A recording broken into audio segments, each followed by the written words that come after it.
বাজারে মাছের দাম নাকি অনেক, 300 টাকা কেজি নাকি মাছ। আর দেখেন আমার জামাইয়ের কাম দেখেন, একটা মাছ আনছিল, মাঝখান থেকে মাথাটুকু খাইছে, আর দেখেন লেঞ্জাটুকু রেখে দিছে। তাও কিভাবে রেখে দিছে, একদম কোনো কিছু ফালা এবার দেয় নাই, ওইভাবে রেখে দিছিলাম ফ্রিজে। আর আজকে এটুকু বের করে নিলাম, এটুকু দিয়া মাছ দিয়া আর হচ্ছে কারকল দিয়া রান্না করব। আর সেই রেসিপি আপনাদের সাথে শেয়ার করব।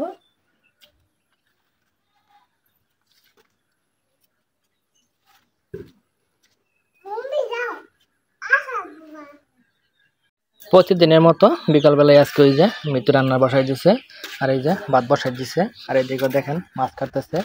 মাছটা কিন্তু অর্ধেক রেখে দিছিল, আর অর্ধেক একটু আগে খেয়েছিল। আর এইদিকে এই যে কাঁকরোল, এটা কিনে আনছিলাম বাজার থেকে 60 টাকা কেজি। আর যে কোনো সবজির দাম কিন্তু এখন অনেক বেশি। আর আজকে বিকালবেলার পরিবেশটা দেখেন, মনে হচ্ছে যে শীতের দিন এরকম একটা পরিবেশ আজকে। অনেকক্ষণ বৃষ্টির ওইরকম কিছু বোঝা যাচ্ছে না আজকে।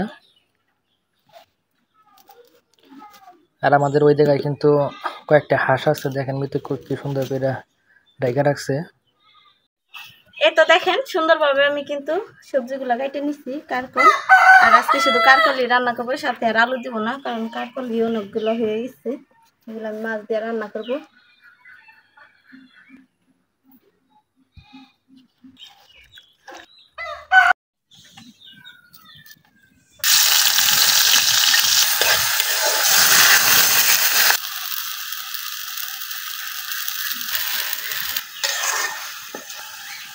বর্তমানে মাছের যে পরিমাণের দাম, যারা অল্প টাকা ইনকাম করে তারা যে কি করবে, প্রত্যেকটা জিনিসের এত পরিমাণে দাম বাড়ছে। মাছ তো 200 টাকা, 250 টাকা, 300 টাকা নিচে কেনাই যায় না, এরকম দাম মাছের।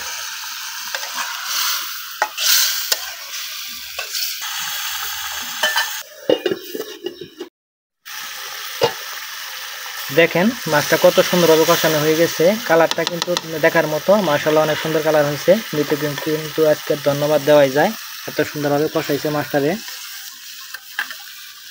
দারুণভাবে। আবার দেখাই আপনাদের একটু, দেখেন বাজারে এখন সবজি কিনতে শান্তি নাই, কিন্তু 60 টাকা, 70 টাকা, 80 টাকা, 100 টাকা করে সব জিনিসের দাম।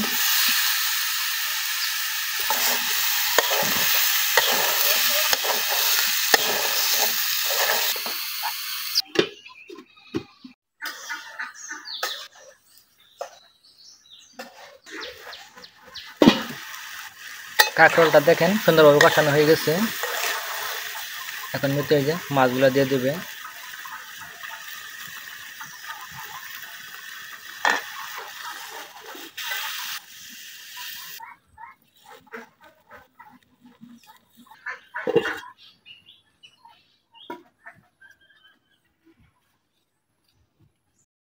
হ্যাঁ, রান্নাটা শেষ, একটু দেখাই, দেখো আমার তরকারি।